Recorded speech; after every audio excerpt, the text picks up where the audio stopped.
Bien, bonjour chers amis, j'espère que vous allez bien. Toujours un immense plaisir et privilège de renouer avec vous. Et puis, j'espère que vous avez passé de très belles vacances. Moi, personnellement, parce que Joanne prolonge une 3e semaine, moi, je suis retourné au travail hier, le 30 juillet. Donc, mais on s'est bien été, on a passé de belles vacances, on a profité de la piscine, on a invité des gens. Bref, c'était un temps de ressourcement pour nous, de rafraîchissement même. Et puis, j'espère que vous avez apprécié ma dernière capsule au sujet d'une Pentecôte authentique et fructueuse. Et puis, j'espère que ça vous a donné de nouvelles notions et de nouvelles réflexions. En ce mercredi, le 31 juillet, dans le cadre des capsules du mercredi soir du CCDM, on va traiter d'un sujet, et puis j'ai pris cette phrase-là parce que c'était cute, puis on le dit souvent. Le titre, « Nous sommes les fils et les filles à papa », parce que souvent on dit « Ah, ben telle fille, ben c'est la fille à papa ou c'est le fils à papa ou la fille à maman », tout ça, pour souligner la proximité d'un enfant envers un des deux parents. Et puis j'ai pris cette métaphore-là pour illustrer les propos de ma capsule. Donc, le passage central de cette capsule sera 2 Corinthiens, dans le livre de 2 Corinthiens, chapitre 6, les versets à 18. Donc, le titre, encore une fois, « Nous sommes les filles et les fils à papa ». À l'intérieur de nos cercles chrétiens, après notre prière de repentance, les premiers rudiments que nous avons assimilés tournaient autour de la grâce et de l'amour de Dieu pour nous. C'est vraiment sur cette base-là qu'on est venu au Seigneur parce qu'on voulait goûter à son amour. On nous l'a rappelé, on nous l'a prêché maintes fois, on l'a lu et on l'a relu à maintes reprises. Nous sommes d'accord pour dire que la grâce et l'amour de Dieu envers nous est la pierre angulaire sur laquelle est assise notre foi. L'amour, comme je vous le mentionnais d'entrée de jeu, l'amour de Dieu est vraiment l'assise, la pierre angulaire sur laquelle est construite notre foi et notre confiance en notre bon Papa Céleste. Malheureusement, souvent, on assimile l'amour que Dieu a pour nous de manière statique. On pense que l'amour de Dieu est fixé là, elle ne bouge pas, que ça demeure au niveau cérébral, et puis on le dit souvent, on le comprend avec l'intellect, mais ça ne descend pas au niveau du cœur. Et malheureusement, c'est quelque chose, c'est un piège dans lequel beaucoup de chrétiens peuvent tomber. On assimile l'amour de Dieu, on la connaît, mais ça demeure une connaissance. Il ne produit pas son plein effet dans nos vies. Le meilleur exemple est une personne qui est très légaliste. Celle-ci, elle peut être chrétienne depuis de nombreuses années, connaît très bien les Écritures, assiste de manière assidue aux réunions dominicales ainsi qu'aux réunions de prière diverses. Néanmoins, pour de multiples raisons, le terreau de ces personnes peut demeurer pauvre en termes de compassion, en termes d'amour, en termes d'attention pour autrui, a tendance aussi à s'isoler et malheureusement, et puis j'ai connu des personnes comme ça, on voit le diable un petit peu partout. Donc, c'est pour illustrer à quel point il est important que l'amour de Dieu puisse transcender les connaissances, puisse transcender aussi la lecture qu'on en fait de la parole, mais il faut que ces notions d'amour-là puissent prendre effet dans nos vies, puissent se transformer en actes et puissent se transformer en fruits sonnants, en fruits vraiment vivants. La vie chrétienne de ces mêmes personnes demeure très dogmatique et n'arrive pas à un pragmatisme vivant ou solide. Donc, ça demeure une connaissance, ça demeure une théorie. Les gens les plus légalistes savent que Dieu est aimant, reconnaissent que Jésus a tout donné à la croix, mais la définition même du légalisme, c'est de faire en sorte qu'une donnée, l'amour de Dieu, on la comprend comme une connaissance, mais on n'arrive pas à prendre cette connaissance-là et à la faire passer en pratique. Et c'est le thème, c'est ce que signifie le thème légaliste. Ça demeure légal, ça demeure une lettre de loi biblique, mais on n'arrive pas à la transcender vers le monde pratique. Donc, c'est ce que ça fait. On peut lire ça ici, on peut lire dans Jacques chapitre 2, le verset 26, que la foi sans les œuvres est une foi qui est morte. Donc, comment c'est important que l'amour de Dieu, lorsqu'on y goûte, il ne faut pas qu'elle demeure théorique, mais il faut qu'elle demeure pratique, il faut qu'elle porte un fruit. Un croyant qui assimile dis-je bien, l'amour de Dieu de manière cérébrale, peut faire un bon bout de chemin, peut même cheminer pendant des années comme ça dans sa marche chrétienne, ou bien comprendre des réalités spirituelles. Oui, un vieux chrétien de 30-40 ans qui est plutôt légaliste, qui a été élevé comme ça, parce que souvent, on reproduit un pattern qu'on a appris lorsque nous étions jeunes, mais peut faire un bon bout de chemin comme ça. Mais tôt ou tard, comme on dit en bon québécois, on va manquer de gaz, on va tomber en panne sèche. Pourquoi? Parce qu'il va manquer de ce carburant-là qui est l'amour de Dieu qui est vivant dans nos vies. En effet, l'amour de Dieu fait essentiellement 3 choses. Première chose, premier effet de l'amour de Dieu dans nos vies, il est réparateur. On peut lire ça dans le livre d'Amos, chapitre 9, verset 11, ainsi que dans Actes, chapitre 15, verset 16. Donc, première chose, premier effet de l'amour est réparateur. Deuxième, l'amour vient modifier notre perception des autres et de nous-mêmes. On peut lire ça dans Jean, chapitre 8, les versets 1 à 11. Troisième, l'amour est le carburant essentiel pour propulser notre vie chrétienne et ainsi porter du fruit. On peut lire ça dans Jean, chapitre 15, verset 5. Donc, 3 effets de l'amour, réparateur, vient modifier notre perception des autres et de nous-mêmes, et elle constitue l'amour, le carburant pour propulser notre vie chrétienne et ainsi porter du fruit. Sur ça, j'aimerais faire avec vous le survol de 3 attributs qui nous qualifient lorsque nous devenons les enfants de Dieu. Premier attribut, c'est que nous sommes des filles et des fils de Dieu. On va reprendre notre passage central qui est 2 Corinthiens, chapitre 6, verset 18. Dans ce passage, nous pouvons constater que Dieu désire que nous nous mettions à part pour lui. Et lui, il veut être notre papa. Et c'est vraiment ça que Dieu veut. Parce que Dieu n'a pas des préférés, il n'y a pas des chouchous, comme on dit, mais il y a seulement des gens qui sont... On n'est pas des privilégiés, mais vraiment des mis à part. Le mot me manque, mais on est des gens, des intimes. On est des intimes. Dieu n'a pas de préférés, mais il n'a seulement que des intimes autour de lui. Et lorsqu'il devient notre papa, lorsque nous l'accueillons dans notre vie, il veut devenir un intime avec nous. Il désire créer avec chacune et chacun d'entre nous cette intimité et souhaite que rien ne vienne interférer dans cette relation. Il ne nous demande rien en échange, mais seulement qu'on le place en premier dans notre vie. C'est une relation qu'il nous offre gratuitement, et on peut highlighter le gratuitement en faisant les premiers pas vers nous.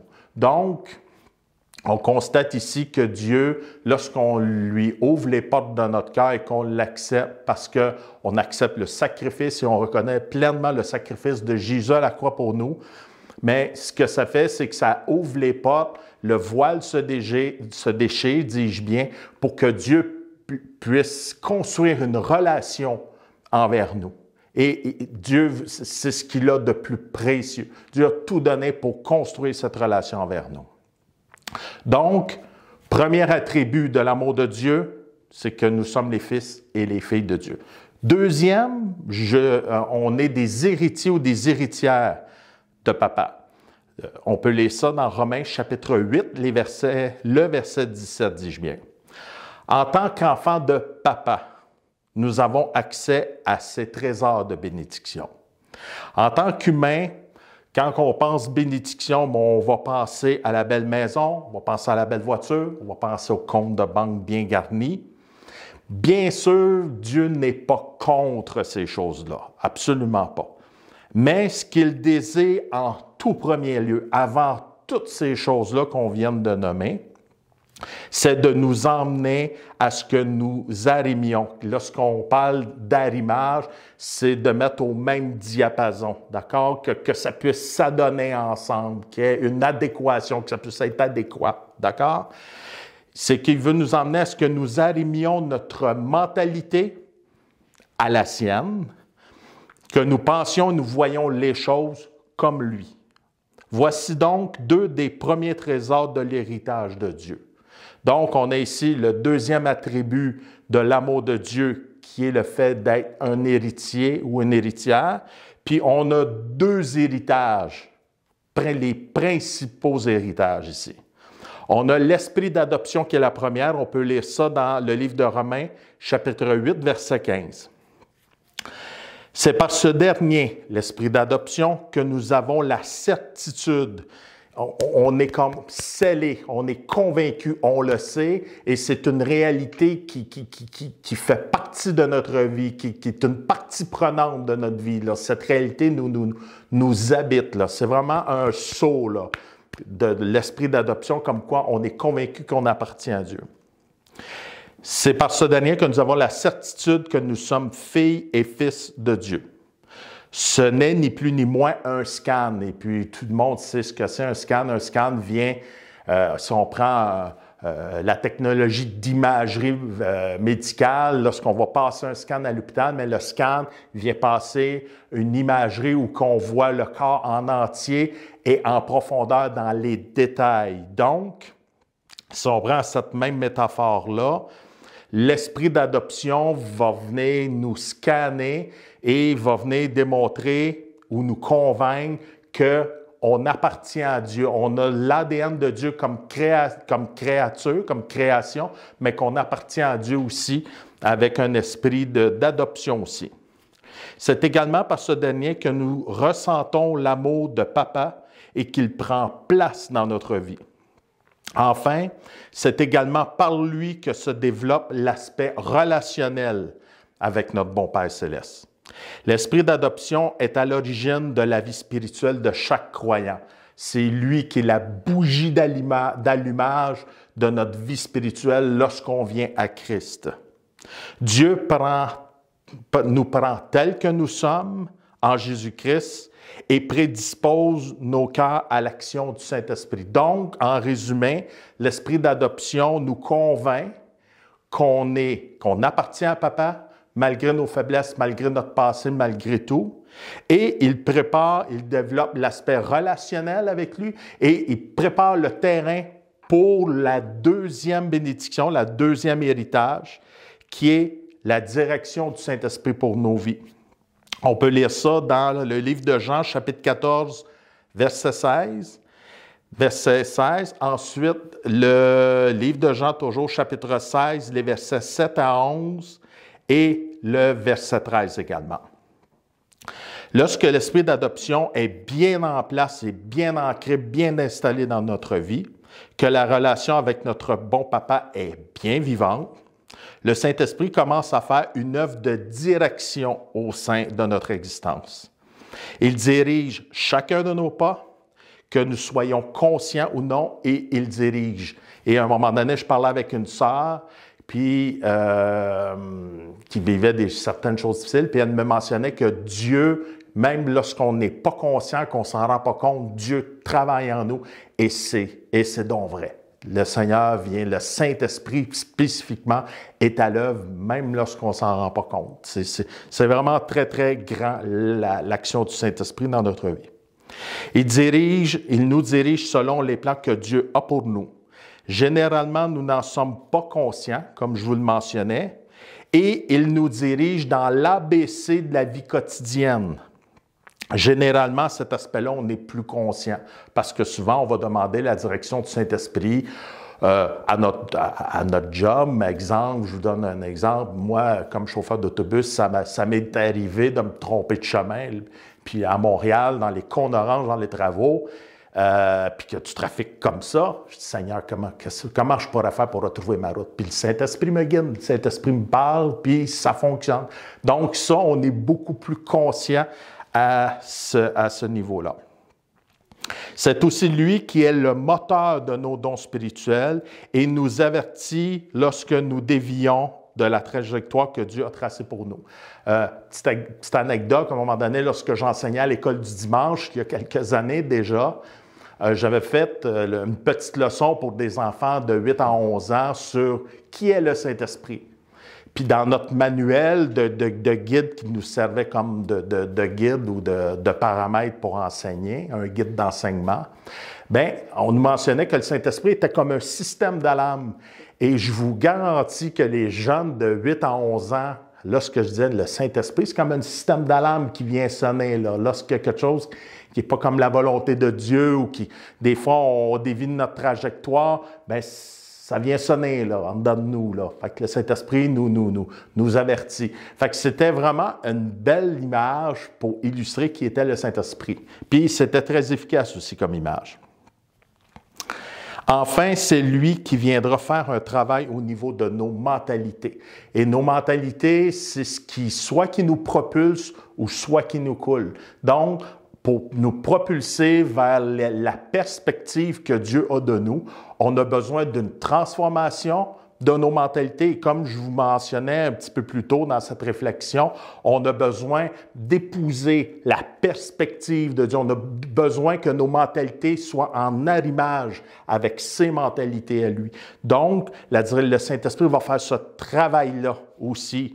Il y a l'esprit d'adoption qui va venir nous aider à ce qu'on puisse faire un arrimage avec les mentalités de Dieu, mais le Saint-Esprit va venir compléter ce travail-là. Donc, voici donc un résumé de l'héritage le plus précieux que notre bon Papa Céleste réserve pour nous. Donc, le Saint-Esprit, pour faire un petit résumé, le Saint-Esprit va venir vraiment assurer un aspect directionnel dans nos vies. Il va venir vraiment nous transformer dans une perspective où on va s'en rendre moins compte ou bien qu'on va s'en rendre plus compte. C'est ce qui va toucher l'ABC de notre vie quotidienne. Puis, il va être aussi le moteur de il va activer nos dons spirituels dans nos vies. Il va venir transformer nos mentalités. Donc, le Saint-Esprit va venir plus travailler notre côté, plus, je dirais, technique dans notre vie spirituelle. L'esprit d'adoption va travailler notre être, qui nous sommes aux yeux de Dieu, mais le Saint-Esprit, lui, va venir, la direction du Saint-Esprit va venir travailler plus au niveau technique, au niveau de notre marche avec Dieu, un peu plus que notre état d'être. J'espère que vous me suivez. Bien entendu, Dieu veut bénir et prendre soin de nous dans chacun des domaines de nos vies. Mais tout commence avec l'esprit d'adoption et la présence du Saint-Esprit au sein de notre existence. Les deux vont travailler ensemble, comme les deux doigts qui se croisent. L'un ne va pas sans l'autre. Ça prend l'héritage pour qu'elle soit complète, ça prend vraiment les deux aspects. Donc, l'esprit d'adoption représente l'aspect relationnel de Dieu et l'Esprit Saint, l'aspect directionnel. Et je vais vous donner une phrase qui va venir conclure ce terme-là que vous allez comprendre tout de suite. Dieu nous aime et nous prend tels que nous sommes. Ça, c'est le côté relationnel. Mais nous aime trop pour nous laisser tels que nous sommes. Ça, c'est l'aspect directionnel de nos vies. Donc, pour revenir, le deuxième attribut de l'amour que Papa a pour nous, c'est qu'on est des héritiers et les deux principaux héritages, c'est l'esprit d'adoption et le Saint-Esprit.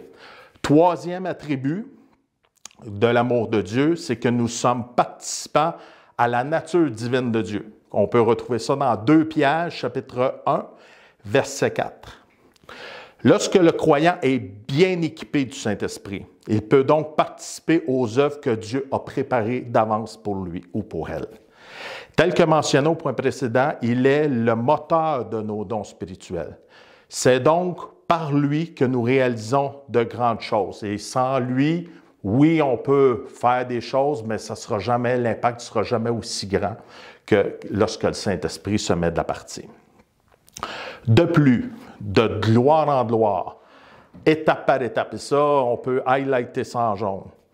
Dieu nous formera et nous transformera afin de nous rendre toujours plus semblables à lui. Et ça c'est le travail d'une vie. Dieu, nous, on a l'heure, Dieu a le temps. Donc, le Seigneur peut prendre le temps et lui nous connaît. Nous, on se connaît de manière très limitée, très myope. Puis je vais en faire dans ma conclusion, je vais en le mentionner. Mais Dieu nous connaît en éternité. Donc, il le sait le temps qu'il doit prendre pour nous transformer. Donc, Dieu nous formera, bon, parfait.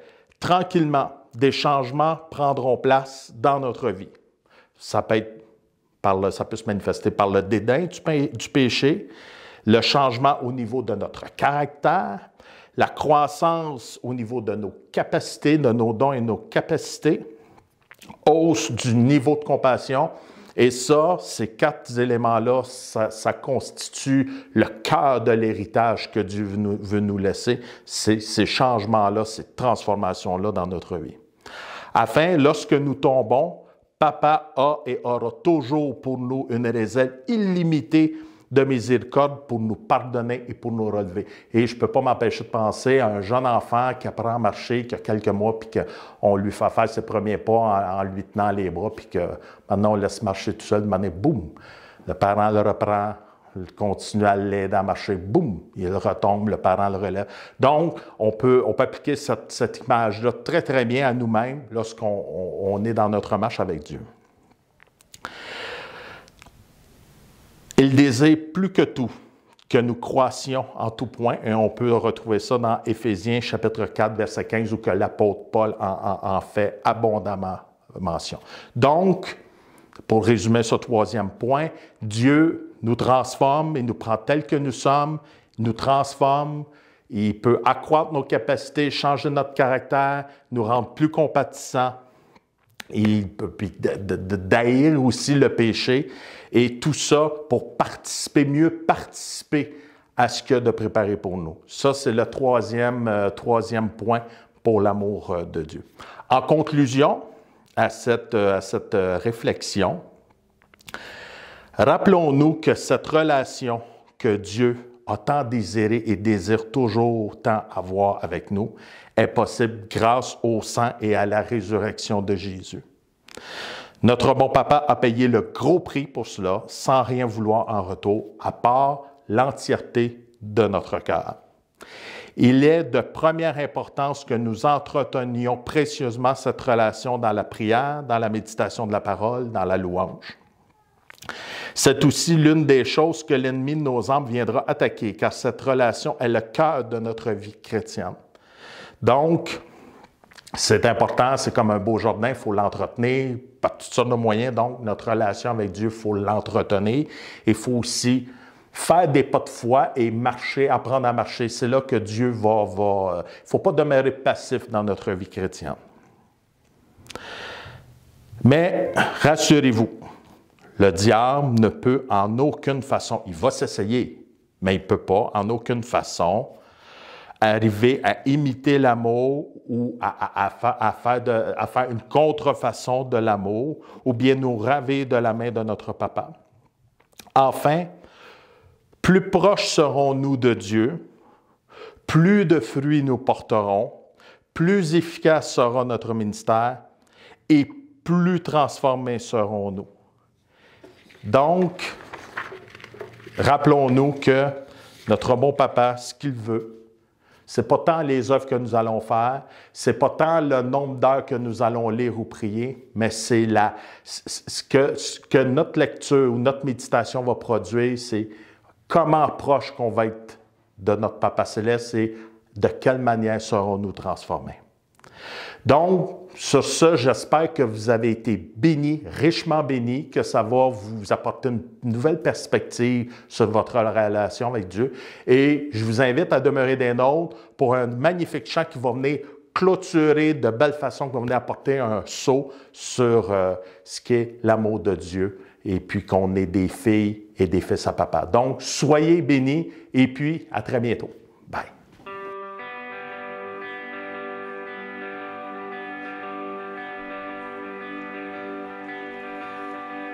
Qui suis-je pour que le roi des cieux m'ouvre ses bras?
je sais qui je suis. Tu es pour moi, pas contre moi. En toi, je sais qui je suis. Je suis choisie et affranchie. En toi, je sais qui je suis. Tu es pour moi, pas contre moi. En toi, je sais qui je suis. Je suis choisie et affranchie. En toi, je sais qui je suis. Tu es pour moi, pas contre moi. En toi, je sais qui je suis. En toi, je sais qui je suis. En toi, je sais qui je suis. Il m'a libérée, ma dette est payée. Je suis enfant de Dieu, je suis en lui. Et dans sa maison, j'ai trouvé ma place. Je suis enfant de Dieu, je suis à lui. Et dans sa maison, j'ai trouvé ma place. Je suis enfant de Dieu, je suis à lui. Alléluia, amen.